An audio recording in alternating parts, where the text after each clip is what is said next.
แน่ไปแน่แน่โอ้โถหูความสุดทางนี้นี่ทางนี้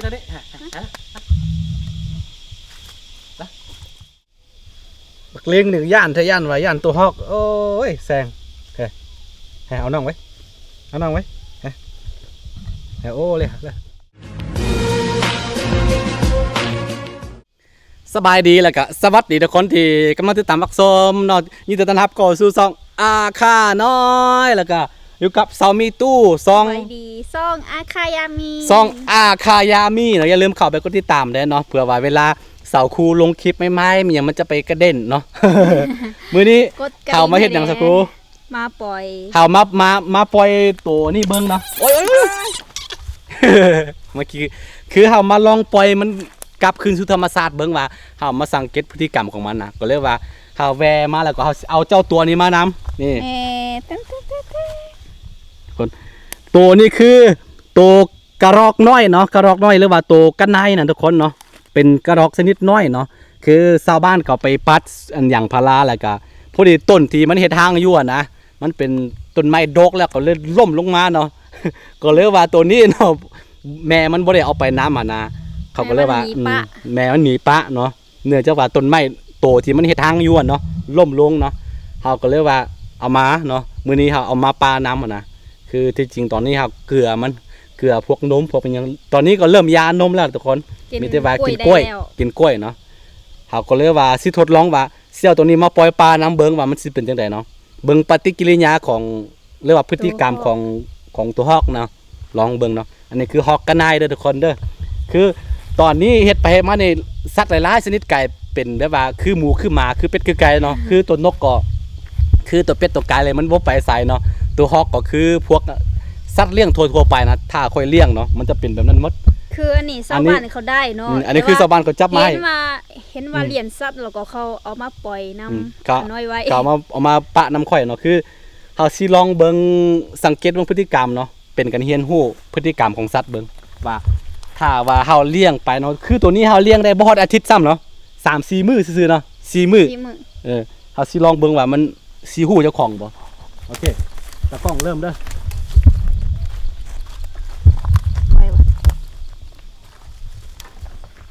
โอเคไปวันนี้นี่มา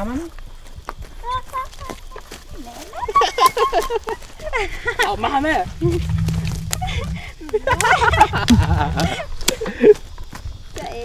มันหู้เหรอสรุปมันหู้สรุปมันคือมันกดน้ำก้นมานะตอนนี้เฮาสิลองปล่อยเบิ่งพี่แล้วก็อีกเทื่อนึงเบิ่งว่ามันสิมาบ่เบิ่งสังเกตเบิ่งตัวลิงกับตัวฮอกเดี๋ยวมันสิอันนั้นเด้อบ่เห็นลองจับเบิ่งลองเดี๋ยวมันสิกัดได้บ่ลองดมเบิ่งซื่อโอเคเฮาสิลองอีกเทื่อนึงเนาะสรุปมันจะมาจักไปหาเสาคูโอเคตะกล้องเกียมเด้พี่เด้อไปยึดไปแ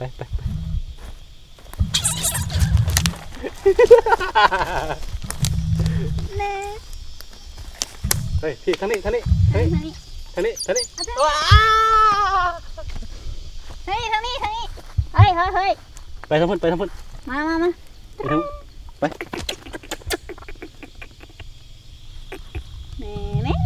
โอ้โถหูความสุดทุกคน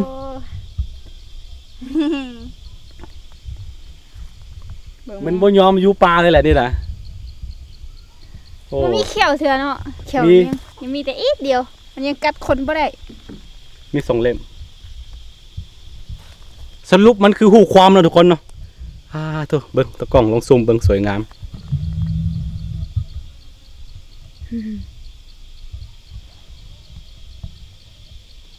โอ้สวยงามมิลินมันคือโตกระไน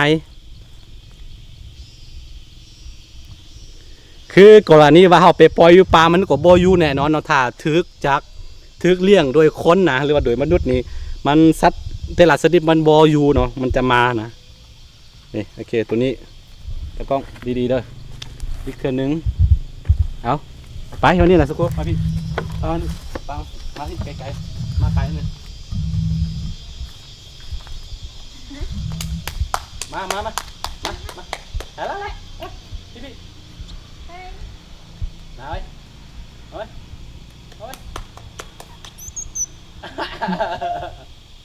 มา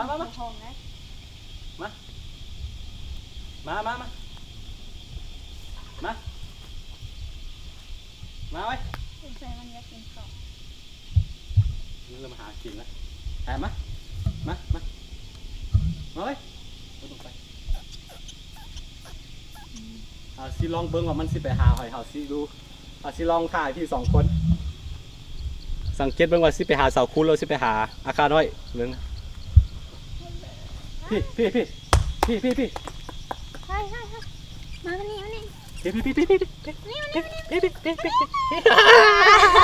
มันหูเจ้าของสุดมันหูเจ้าของเด้อนี่เจ้ากระรอกน้อยอะลุผูกกัน มันคือทามันยังสวยงามสีสันของมันสวยงามหมดตัวนี้เนาะนี่โอเคเฮาซีเลี้ยงจนเติบจนย้ายโตเพิ่นแล้วเฮาซีเลี้ยงไว้เนาะซีเลี้ยงไว้ถือว่าเป็นโชคดีของเฮาแล้วก่อน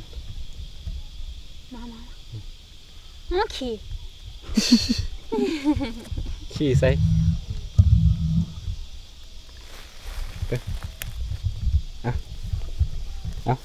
เอาสรุปคือเจ้าบุญรอดมันย่านขนาดตัวดวงไม่ย่านมันย่านเว้ย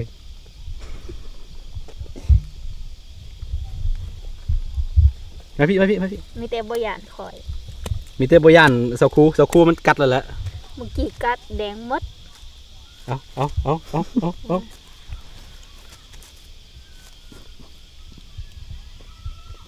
โอ้น่าฮักเลยอันนั้นเนาะบ่เป็นอย่างนั้นเขาเลี้ยงได้เนาะตัวนี้เนาะสบายเลยมันคือตัวกระนายเนาะภาษาอื่นหรือว่ากระรอกน้อยกระรอกชนิดน้อยเนาะง่ายก็ตัวกระแตตัวนี้นะหรือว่าอื่นว่ากระรอกท้องเขา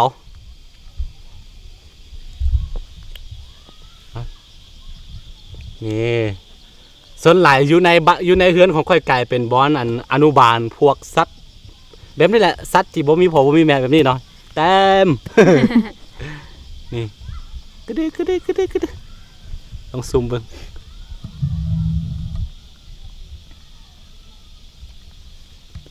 เอาไว้บักเลี้ยง1ย่านทะย่านไว้ย่านตัวฮอกโอ้ยแซงโอเคเอาน้องไว้โอ้เลย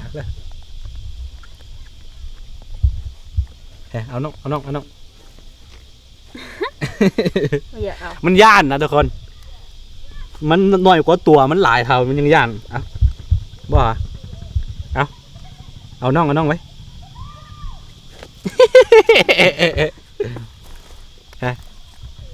สรุปมันคือย่านฮอกอีกโอ้ละโอ้เลยเฮ้ยเอาน้องไว้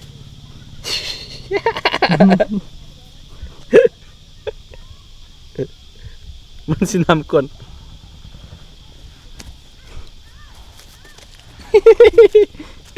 โอเคตอนนี้เราสิลองเมื่อกี้ปล่อยอยู่พื้นดินเบิ่งแล้วเราสิลองปล่อยมันขึ้นต้นไม้เบิ่งว่ามันสิลงมาบ่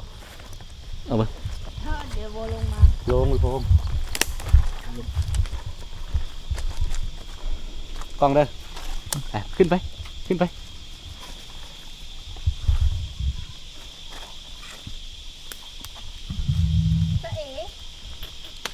มาที่ทางนี้มา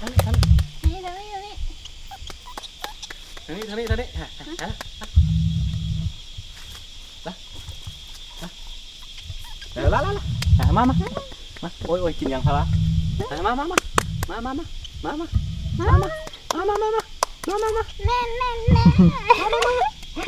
ไม่มาแล้วจ้ะเน่อ้าวมาแต่ตะก้งมามันไปดมเหือโอ้ขึ้นต้นไม้เบิ้ง ลองขึ้นต้นไม้เบิ้งลองขึ้นต้นไม้เบิ้งครับ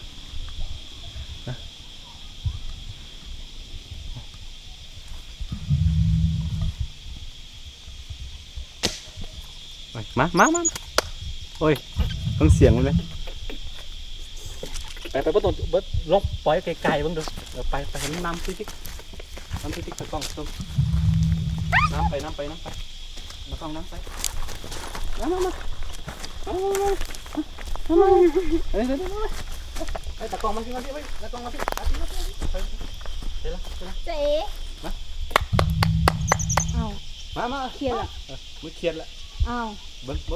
สังเกตเบิ้งเฮ้ยมึงก็มาสิมาสิ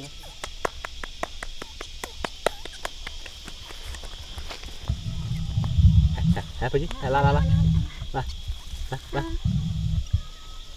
โอ้เบิ่งแม่มันคือ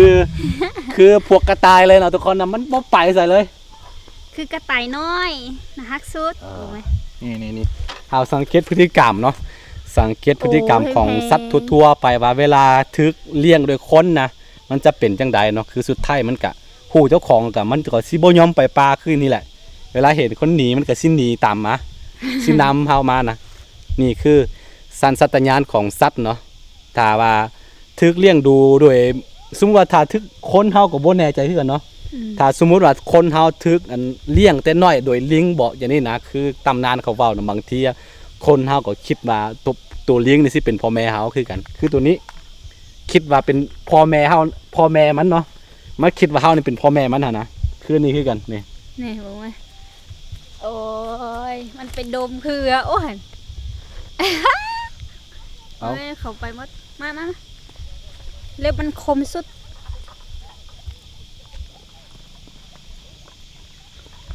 โอเคทุกคนอันนี้ก็เฮาสิกลับบ้านกันแล้วบรรยากาศแรงๆเฮามาปลาเนาะก็เลยว่าถ่ายให้เบิ่งกันแล้วก็เอามันมาน้ำเพื่อว่าฝึกเนาะฝึกให้มันอยู่ป่าได้แล้วก็ฝึกเบิ่งแบบสังเกตเบิ่งศึกษาเบิ่งเป็นกรณีศึกษาสั่งง่ายๆเนาะเบิ่งว่าแบบวิธีถ้าว่าทึกเลี้ยงโดยคนนี่สิเป็นจังได๋อย่างที่เราบอกไปเนาะนี่สุดท้ายมันก็น้ำคนเนาะโอเค